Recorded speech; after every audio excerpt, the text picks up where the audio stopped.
The weakest move by a superstar. Needs a stacked team to win. Can't lead a team. These are all statements that the media has labeled Kevin Durant with since he joined the Warriors in 2016, and they still follow him over 5 years later. Are the quote-unquote experts and social media users correct? Today, we're going to look at KD's resume and listen to what one of his opponents has to say about his leadership to answer this question. Prepare to be challenged because what's popular isn't always true. This is Topic Tackle. Let's go.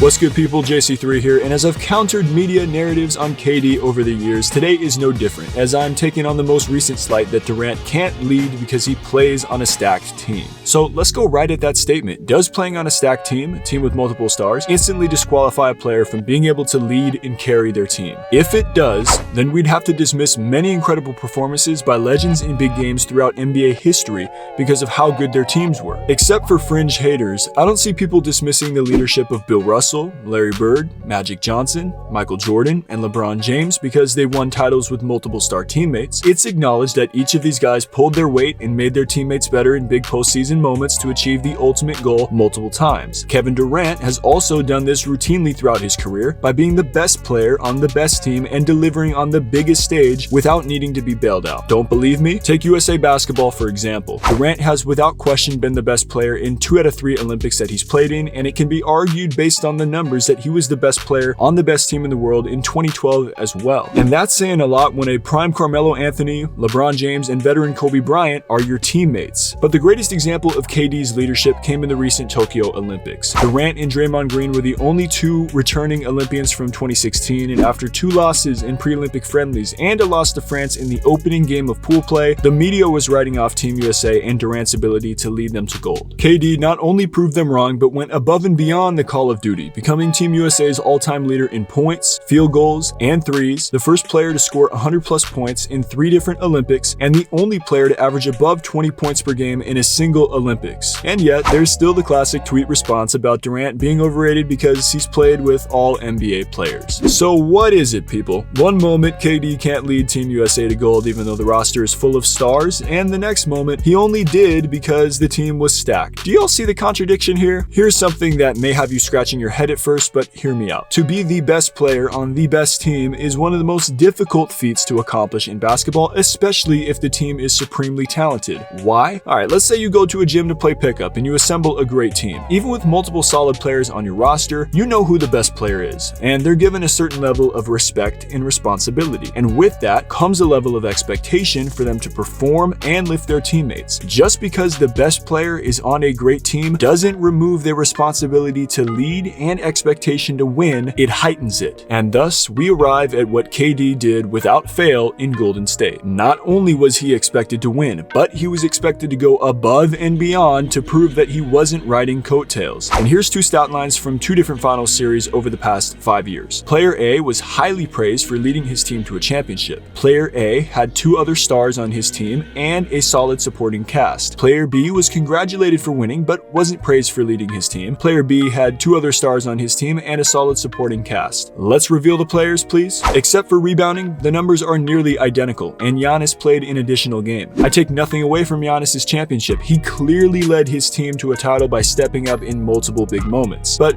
you do know that Durant did the same thing in 2017 by connecting on a dagger 3 over LeBron in Game 3 and knocking down clutch shots down the stretch of Game 5 to clinch the title, but Giannis led and KD didn't. Gotcha. Alright, let's pause for a quick shout out to Rakuten, who is not sponsoring this video by the way. They're just the #1 option for cash back with online shopping. I use Rakuten whether it's through the website or the app every time I shop online, and I have a link in the description down below. Now, I'm completely transparent. This is an affiliate link. I will get credit if you go to this link, but most importantly, you will get credit because when you spend $30, you'll get $30 back, and whatever store that you're shopping at, depending on the cash back that they're giving right now, you'll get that percentage back as well. It's legit. I've used this for years. Think about it like this. Support my channel through the link by buying whatever you want online. That's a pretty good deal, right? Let's get back to the video. Alright, what about the argument that Steph and Klay made KD's job too easy, so of course he'd put up big numbers? Look no further than Game 3 of the 2018 NBA Finals, which by the eye test to me is the best game of KD's career. It was simply an off night for Steph and Klay as they only combined for 21 points on 7 for 27 shooting. The Warriors trailed nearly the entire first half as KD was, well, pretty much the only star making shots. He was sizing up Jeff Green and connecting from downtown, crossing him up and knocking down mid-range jumpers. Then Larry Nance tried to guard him, so he drove in, got hit, and tossed up a runner off the glass for the and one, and then hit Nance with his signature size up for 3 and walked off the court with an expressionless face. It was all business on this night for KD, and it didn't stop in the second half. Down the stretch in the fourth quarter, Durant drove left on Kevin Love and connected on a one-handed fall-away jumper, producing one of the best reactions of disbelief from Love. Then with 50 seconds left, KD knocked down another signature left wing 3 to ice Game 3 just like the year prior, and judging by this look, he probably knew that he wouldn't get respect for it, but someday there'd be a guy like me making a video on why he should. Finally, Drew Holiday was recently on JJ Redick's podcast and had high praise for Durant after playing against him in the 2021 playoffs. I think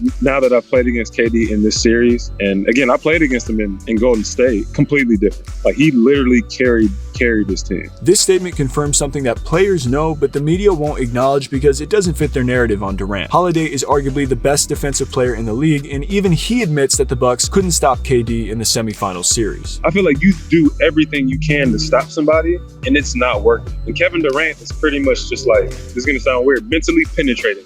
Had it not been for a big toe on the line and multiple star teammates handicapped due to injuries, the Nets would have sent the to-be champions home. Not to mention that in Game 5, Durant turned in his greatest playoff performance ever statistically by game score, which measures every stat in this equation. In fact, this was the third highest playoff game score ever, and basically, if you're up near the top of this list, you're dominating all aspects of the game and carrying your team. So that's my take on the matter. Durant has never taken a back seat on the biggest stage and has routinely delivered at the highest level, lifting his teammates in the process, but hey, that's just what a leader is expected to do. Let me know your thoughts in the comments down below, and we'll be back with more Topic Tackle coming soon. Stay solid, people.